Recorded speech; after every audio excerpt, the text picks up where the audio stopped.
Bloom where you are planted. Be what you are and be at your best. These statements of St. Francis de Sales are harmoniously blended. Every person is unique. You and I have a unique mission to fulfill it at our best. But how?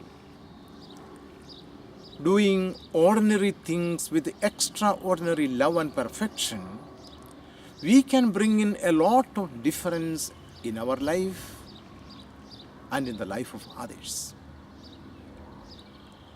We cannot be all heroes, but we can be all heroic in little things.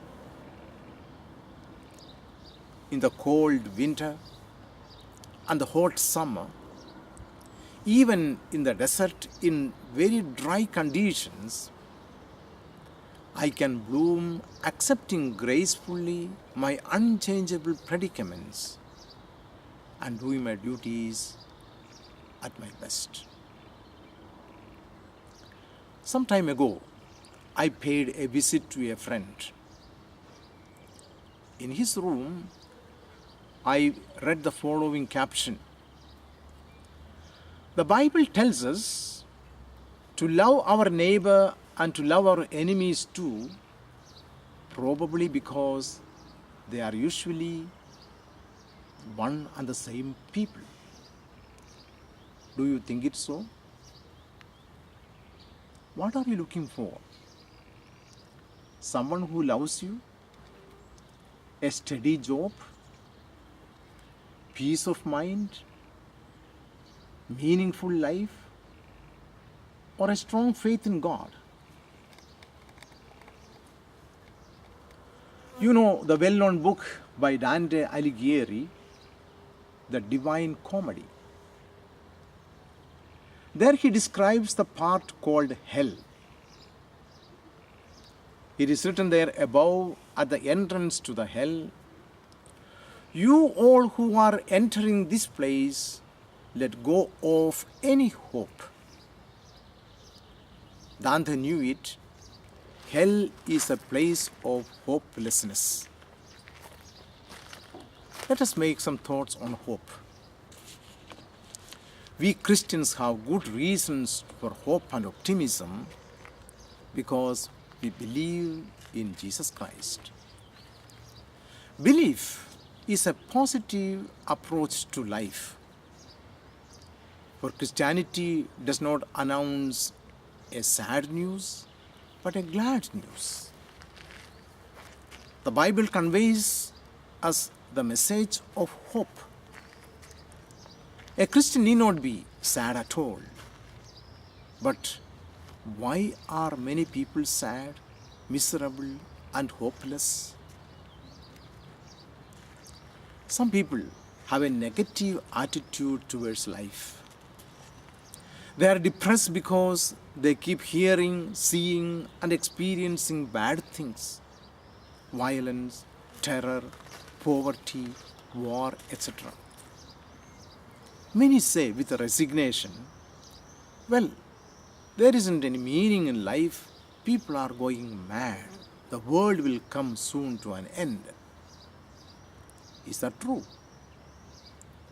Life has naturally bright sides and dark sides. Accept both with gratitude, for the bright sides will encourage you. The dark sides will teach you. For example, our own sickness can help us understand the sick better. A bad relationship can teach, for instance, that there is something wrong with love. Therefore, I would say, be happy for not knowing everything, for now you can learn. Be happy for reaching your limits, for now you can improve yourself. Be happy for the awareness of your mistakes. You can correct yourself and become a better person. Allow your problems to become a blessing. Change your negative thoughts into positive ones. Should there be only sunshine, it would be monotonous.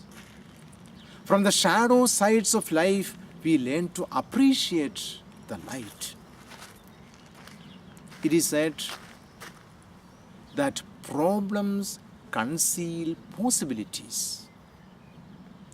I know a lot of people whose life is full of pain and hardship, and yet they are happy. The art of living is all about mastering problems. You know, children who beam with natural cheerfulness and charm. Once a boy wandered around the church smilingly at everyone. His mother called him back and shouted, "Stop it with your smiling, you are in the church." We often see the church as a place where the people are too serious and joyless. I believe Jesus must have been a cheerful and communicative person.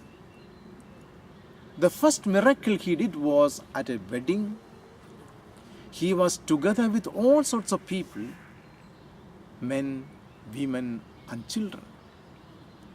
They felt happy and good in his company, and the other way around too. We spend a lot of time pondering over our troubles, about what we would like to be or could be. By doing so, we forget to be simply what we are, which is the reality that gives sense and meaning to our life. Let things to happen or mishappen come and go, just like clouds drift past. But as for you, be what you are and be at your best.